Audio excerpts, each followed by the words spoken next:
billahi minasyaitonir rajim. Bismillahirrahmanirrahim. Alhamdulillahil fatahil jawadil mu'ini ala tafaqquhi fiddin man ihdarahu minal ibadi.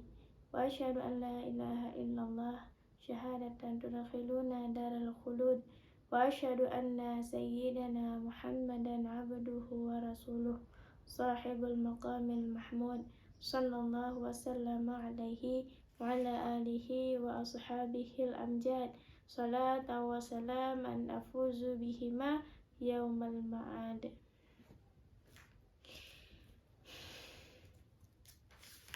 Bismillahirrahmanirrahim. Jadi para pengarang mengawali kitabnya dengan bismillah dikarenakan mengikuti dengan Al-Quran, sebagaimana Al-Quran mengawali dengan bismillah, maka pengarang kitab juga mengawali kitabnya dengan bismillah. Lalu alasan yang kedua mengapa diawali dengan bismillah, karena mengamali dengan hadis Nabi, kullu amrin zibalin la yabda'u fihi bi bismillahirrahmanirrahim fa huwa abtar wa fi riwayah aqta wa fi riwayah ajizam. Jadi pengarang mengawali kitabnya dengan bismillah dikarenakan mengamali dengan hadis Nabi, setiap amal baik, setiap amal yang mempunyai kebaikan yang tidak dimulai dengan bismillah, maka amalan tersebut menjadi abtar. Abtar itu asal katanya dari putus turunan, ataupun aqta. Aqta itu asal katanya putus tangan. Ataupun ajizam. Ajizam itu asalnya penyakit kusta. Namun maksud di sini, maksud abtar ataupun aqta ataupun ajizam di sini maksudnya yaitu sedikit barakah, kurang barakah. Jadi bila amal baik tersebut tidak diawali dengan bismillah, maka amalan tersebut menjadi kurang barakah. Maka agar kitab ini menjadi barakah, pengarang kitab mengawali kitabnya dengan bismillah.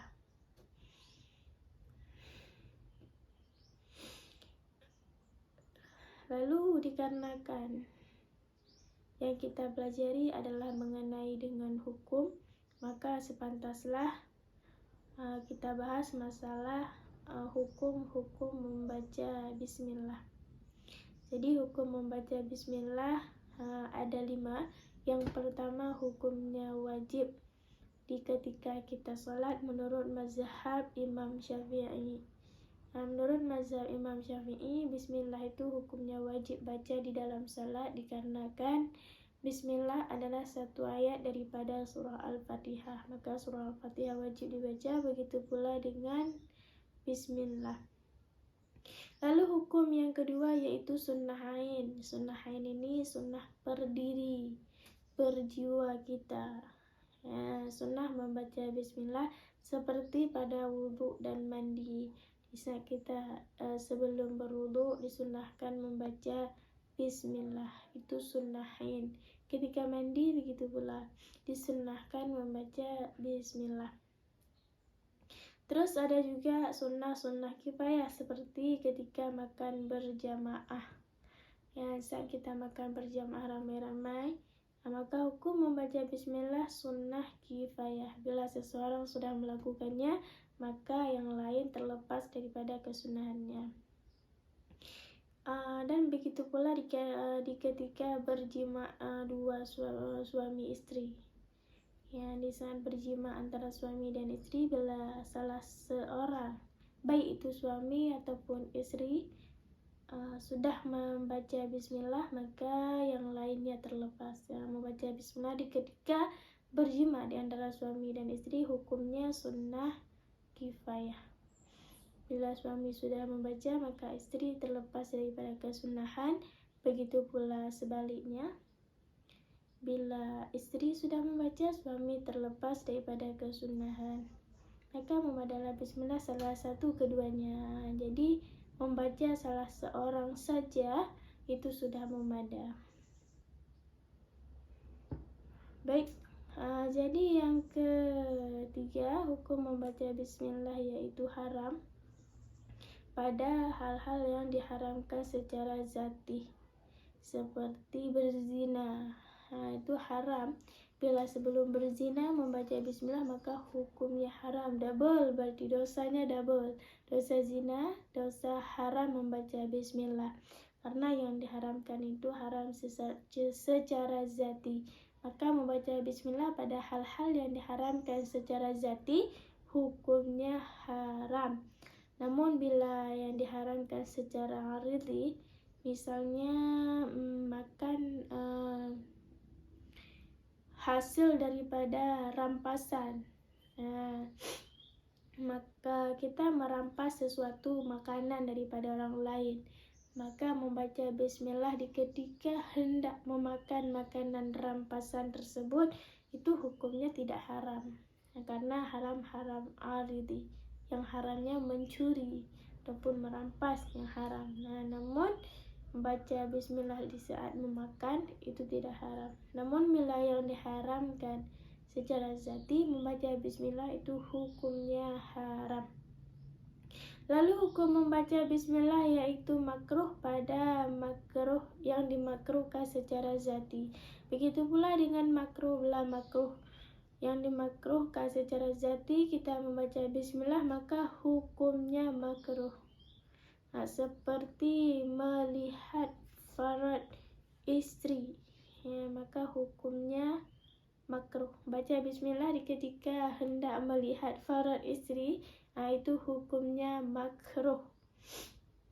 Namun bila makruhnya makruh aridhi, misalnya membaca bawang mentah, memakan bawang mentah, ketika hendak memakan kita baca bismillah, itu hukumnya tidak makruh, karena bukan makan itu bukan makruh zati. Baik. Lalu hukum baca bismillah yang selanjutnya yaitu mubah pada hal-hal yang mubah, seperti memindahkan satu barang kepada tempat yang lain. Misalnya kitab ini kita mau pindah dari meja ini, kita mau pindah ke meja yang lain, meja ruang tamu kah atau meja kamar kah, maka membaca bismillah ketika hendak memindahkan kitab ini hukumnya mubah. Ya, boleh-boleh saja. Ya, jadi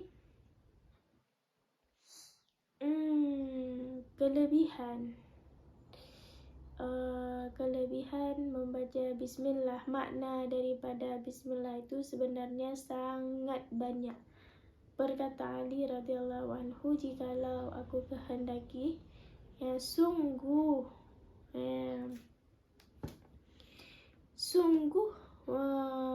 berat 80 onta dengan makna bismillah. Jadi bilang, berkata Sayyidina Ali, jikalau Sayyidina Ali hendak menulis makna daripada bismillah, maka 80 onta yang semuanya isinya kitab, maka yang kitab tersebut dipenuhi dengan makna bismillah.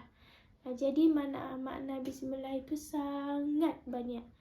Jikalau Ali hendak menulis semua makna-makna daripada bismillah, sungguh 80 onta semua dipenuhi dengan makna bismillah. Maka makna bismillah sangat-sangatlah banyak. Baik, lalu alhamdulillahil fattahil jawad. Lalu alhamdulillah, segala puji bagi Allah. Jadi bagi pengarang kitab ada hal-hal yang wajib ditulis dalam pengarangan kitabnya. Yang pertama bismillah, lalu alhamdulillah, dan asyhadu an la ilaha illallah. Lalu para pengarang kitab menulis alhamdulillah, memuji kepada Allah Ta'ala. Allah Ta'ala Al-Fattah, Allah Ta'ala yang maha membuka.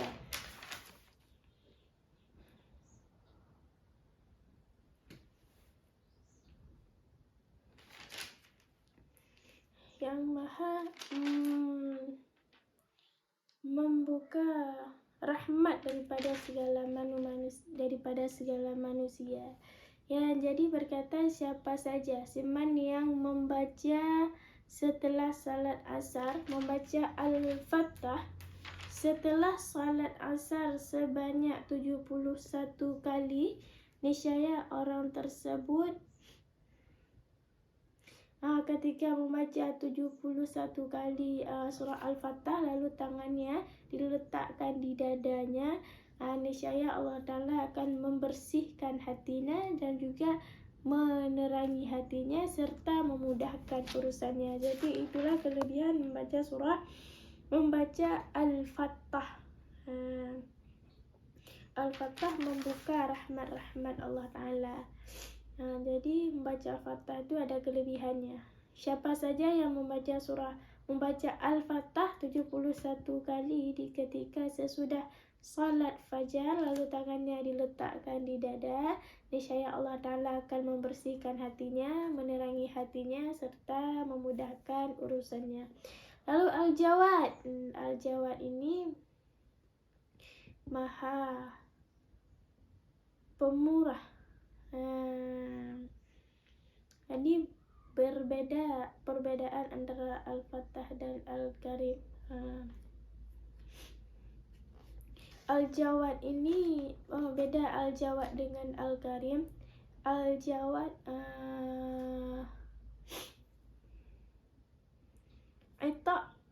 Ita' qabla soal, memberi sebelum meminta. Sebelum meminta Allah Ta'ala sudah memberi. Itu makna Al-Jawad. Namun Al-Karim memberi ketika meminta, itu bedanya. Jadi Al-Jawad lebih daripada Al-Karim. Al-Jawad ini memberi sebelum meminta, sedangkan perbedaan dengan Al-Karim memberi setelah meminta. Baik. Lalu memberi pertolongan beri paham pada agama. Jadi Allah Ta'ala yang memberi pertolongan kepada kita untuk memahami masalah ilmu agama, yaitu seman-seman yang memilih yang nyamanakannya Allah.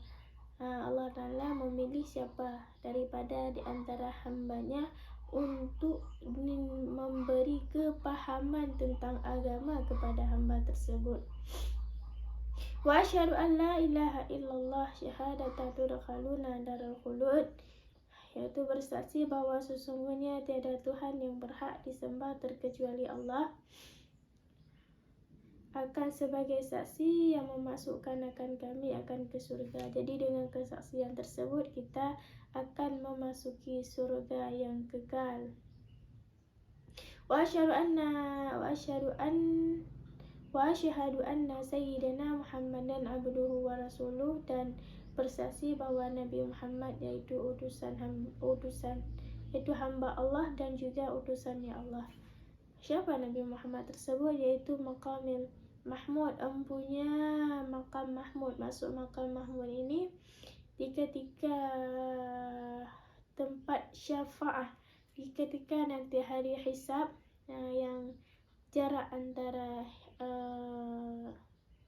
sebelum hisab, ya, jadi para hamba-hamba, para umat-umat pada masa itu meminta kepada nabi-nabinya, meminta pertolongan kepada nabinya, umat Nabi Adam meminta pertolongan kepada Nabi Adam, begitu pula nabi-nabi yang lain. Namun para nabi-nabi yang lain tidak bisa memberi syafaat dikarenakan nabi yang lain tidak bisa memberi syafaat ketika umatnya meminta, wahai Nabi tolonglah kami, maka para nabi yang lain tidak bisa memberi syafaat. Namun pada saat itu para hamba-hamba, para umat-umat yang lain, maka datang kepada Nabi Muhammad dan meminta syafaat kepada Nabi Muhammad, dan hanya Nabi Muhammad yang bisa memberi syafaat kepada umat-umatnya. Maka itulah yang dinamakan Nabi Muhammad itu Shahibul Maqamil Mahmud, empunya tempat syafaat, yang meminta syafaat kepada Nabi Muhammad sallallahu wasallam alaihi wassalawat Allah dan salam di atasnya Nabi wa ala alihi dan di atas sahabatnya Nabi, di atas keluarga Nabi wa sahbihi dan sahabat-sahabatnya Nabi yang mulia. Jadi para keluarga Nabi, para sahabat Nabi semua daripada golongan orang-orang yang mulia. Akan sebagai salawat dan salam yang kemenangan akan aku dengan yang aku menang dengannya salawat pada hari kiamat. Jadi dengan bersalawat kepada dengan bersalawat dan salam, maka kita akan memperoleh kemenangan pada hari kiamat. Baiklah, sampai di sini dulu. Bila ada pertanyaan boleh tulis di kolom komentar.